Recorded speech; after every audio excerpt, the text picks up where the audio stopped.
You live in Michigan and your electric bill is up this winter, there's a reason. And part of it starts with a 63-year-old coal plant on Lake Michigan that should have been shut down months ago. That's because instead of retiring it last spring as scheduled, the Trump administration has now stepped in 3 separate times to keep the J.H. Campbell power plant running in Ottawa County, extending something they're calling an energy emergency, even though grid operators and Michigan regulators say that so-called emergency doesn't actually exist. This is So What Michigan, where we break down what's really driving up costs here at home and why an old coal plant is suddenly back at the center of Michigan's energy bills. Here's the deal. Campbell was supposed to go offline last May. Consumers Energy had already moved workers, wound down operations, and shifted its plans toward cheaper natural gas and renewable projects. The retirement was approved years ago by state regulators and by the Midwest grid operator, who both agreed the plant wasn't needed to keep the lights on in Michigan. But just days before it went dark, the Trump administration issued an emergency order forcing Campbell to fire back up, first for the summer,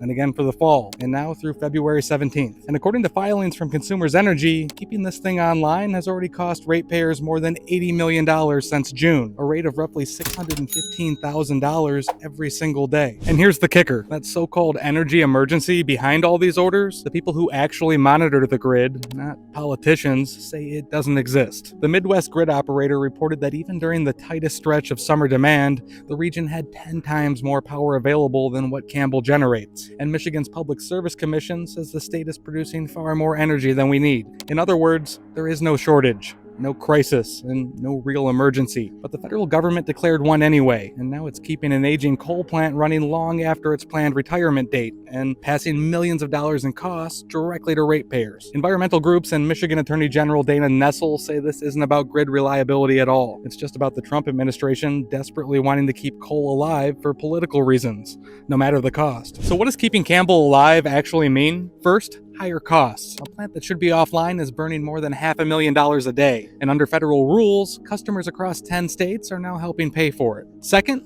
more pollution. Burning coal isn't exactly good for air quality, and advocates say that Campbell also dumps thousands of pounds of toxic metals into Lake Michigan every year. Environmental groups call it simple math. A plant we don't need is now making energy more expensive, and our air and water dirtier, for no legitimate energy reason. Nessel and Earth Justice have filed multiple appeals in federal court to overturn the orders. If they lose, Campbell could be forced to stay open even longer, and critics warn it could become a blueprint for keeping other aging, expensive coal plants alive nationwide. So what? Well, this isn't just about one coal plant. It's about what happens when a manufactured emergency gets used to override state plans, stall clean energy, and stick families with the bill. Michigan had a cheaper, cleaner, fully approved retirement plan for Campbell. It was ready to go. The grid didn't need this plant. But here we are, 3 federal orders later, and we're still burning more coal, still polluting Lake Michigan, and still forcing ratepayers to cover the cost of a power plant that should have closed more than a year ago. And unless the courts step in soon, there's nothing stopping the Trump administration from issuing a 4th extension, or